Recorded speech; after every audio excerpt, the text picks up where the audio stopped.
Ya cukup relate ya. Jadi antara judul sama ayat suci yang dibacakan sama temanya sebenarnya relate. Jadi pertemuan ini nggak sia-sia harusnya. Bahwa kita bertemu setelah berpuasa menahan diri gitu kan 30 hari lebaran tuh Idul Fitri kan kembali ke fitrah tuh suci ya.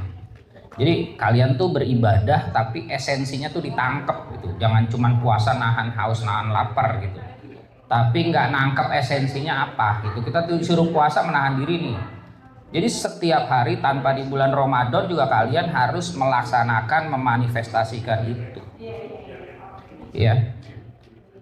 Jadi ini kan Mitra Diani ini kan sekumpulan orang nih. Jadi balik lagi visinya Mitra Diani. Mitra Diani itu sekumpulan orang yang punya visi dan misi sama untuk membuat satu layanan kesehatan yang terbaik, yang terdepan, yang bisa dilakukan untuk sebesar-besarnya kemanfaatan orang banyak. Itu visi misi Mitra Diani. Kenapa Mitra Diani ini ada? Harusnya begitu. Jadi ketika saya nggak ada, Mitra Diani bisa jalan gitu. Bisa jadi mahakarya dari saya dan teman-teman semua.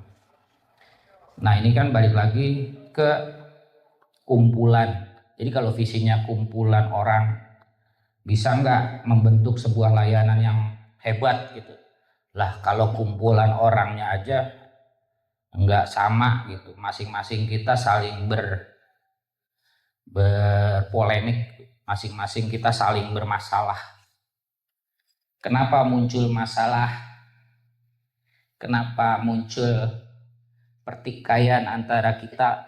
Jadi kalau kita nih refleksi ya, jadi refleksi itu melihat ke belakang untuk bisa ke depannya tuh lebih baik gitu. Jadi setelah Idul Fitri ini saya minta manajer ini berintrospeksi gitu kan. Manajemen ini berintrospeksi, teman-teman berintrospeksi, antar manajemen berintrospeksi, lalu dibuatlah sebuah apa ya, mungkin peraturan entah apa gitu yang bisa memperbaiki kita gitu. Jadi kalian tuh harus bisa jadi lebih baik. Kenapa sih muncul masalah-masalah kemarin misalnya contohnya Idul Fitri muncul masalah, ini muncul masalah gitu kan. Ya karena ada ketidakharmonisan baik di atasnya maupun di bawahnya. Gitu. Emang yang paling susah itu ngurusin manusia. Kenapa susah? Karena banyak kepentingan, banyak keinginan.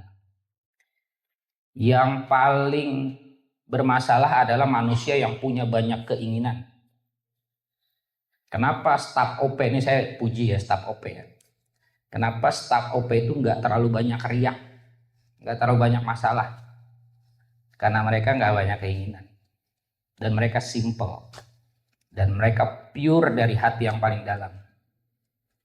Kasih tepuk tangan. Dan mereka laki-laki semua. Hidup laki-laki. Nah, itu ya saya dengar gitu selentingan begini selentingan begitu gitu. Yang paling bermasalah grup ini misalnya. Si A bermasalah dengan si B, si C bermasalah dengan si D. Manusia berkonflik itu wajar ya, tapi bagaimana kita bisa menekan ego kita gitu. Ego. Balik lagi nih. Mana yang lebih tinggi, ego kita atau keinginan bersama? Jadi ketika kita dalam komunitas begini, ya egonya diturunin masing-masing gitu. Kebersamaannya yang ditonjolin. Masalah jadwal jaga, masalah ini, masalah itu. Pusing, manajemen itu pusing gitu. Jadi kalau kita berkonflik, ya sehebat-hebatnya konflik, ya kalian harus mengedepankan kebersamaannya. Saya sama Bu Widya misalnya, saya berkonflik gitu. Tapi kebersamaannya yang di ini sama-sama, ternyata punya garis pandang yang sama. Ya, oke konflik, tapi ya it's okay gitu. Dan setelah konflik itu kita jadi lebih baik.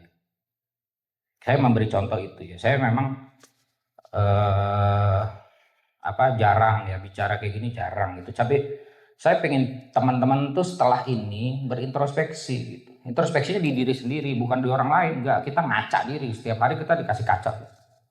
Kekurangan gua ini nih. Setiap pagi kamu mau berangkat ke Mitra Diyani, kamu bacain kekuranganmu, bukan kekurangan orang lain. Jadi ketika si A ketemu si C misalnya di ruang merawat inap ya, oh iya saya harus neken, saya harus bersikap manis, saya harus memberikan senyum, saya harus memberikan kata-kata terbaik, afirmasi positif. Buat siapa? Ya buat diri kita, bukan buat orang lain. Kalian bermusuhan, kalian saling membenci, yang benci itulah yang paling rugi. Itu yang punya hasad, punya dengki, punya iri hati, itu yang paling rugi itu orang-orang yang kayak begitu. Yang paling dendam itu orang-orang yang merugi buat diri kita, bukan buat orang lain. Kalian ngambil sesuatu yang bukan haknya, ya yang rugi siapa? Yang ngambil haknya, yang diambil malah nggak ada masalah gitu. Mungkin dia nggak tahu, tapi ingat ada hukum tabur tuai. Di setiap agama apapun, di setiap filosofi apapun, tabur tuai itu berlaku. Makanya kalau saya lebih banyak nggak banyak kenal sama orang gitu ya. Jadi saya tuh orang yang small circle, teman-teman saya sedikit. Saya nggak punya banyak interaksi sama orang gitu. Untuk apa? Untuk menghindari konflik kepentingan seperti ini. Kalian juga harus bisa bersikap kayak gitu. Karena semakin kita banyak berinteraksi sama orang, manusia, semakin banyak masalah. Pasti. Jadi balik lagi ke tujuan hidup kita dilahirkan di dunia ini untuk apa? Ya saya juga introspeksi diri, balikin diri kita nih. Kita dilahirkan sama emak bapak kita nih mau ngapain hidup di dunia ini. Kalau nyari uang ya nggak ada cukupnya gitu kan. Kalau nyari validasi orang gitu supaya dianggap ya nggak ada cukupnya, nggak selesai-selesai gitu. Carilah diri sendiri ya. Cari diri sendiri, carilah kemanfaatan diri sendiri sebanyak-banyaknya setiap hari dari bangun tidur mau tidur lagi. Selagi kita dikasih nafas pagi, berarti Tuhan kasih rizki kita untuk berbuat baik. Jadi saya mau mengetuk hati saudara-saudara apabila punya salah, punya iri hati, punya dengki, punya benci, punya dendam kesumat, punya hobi ngutil, punya hobi klepto, punya hobi korupsi. Hey, come on. Hidup bukan cuma di dunia. Oke, coba ya. Saya kasih waktu 1 menit kita diem semua. Mana timernya? Matanya dipejemin semuanya 1 menit aja. Kalian bacain dosa kalian. Kita bacain dosa kita semua ya. Saya dosanya apa, kalian dosanya apa. Oke, 1 menit. Ya, merem.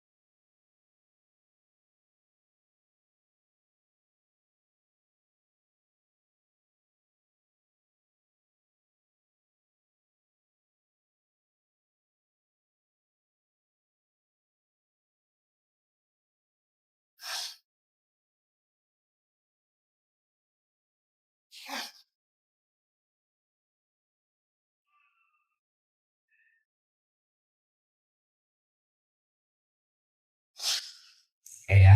Tuh, 1 menit aja banyak dosa kita. Guys, banyak dosa.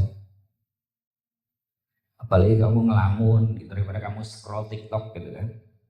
Ini kamu pikirin kesalahanmu untuk apa? Untuk kita jadi lebih baik. Jadi lebih baik.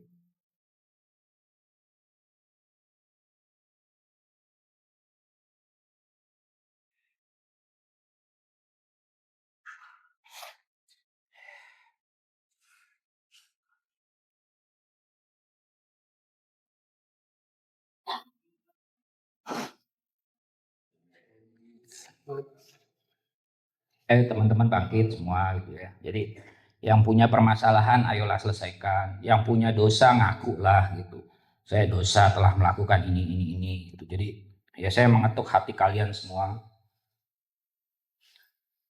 Yang bisa melakukan itu ya kita sendiri, kalau bukan kita siapa lagi. Oke, ya mudah-mudahan setelah ini kita semua sama-sama jadi lebih baik, kinerjanya lebih positif lah ya. Saya insya Allah sudah berlapang dada ya, saya ikhlas.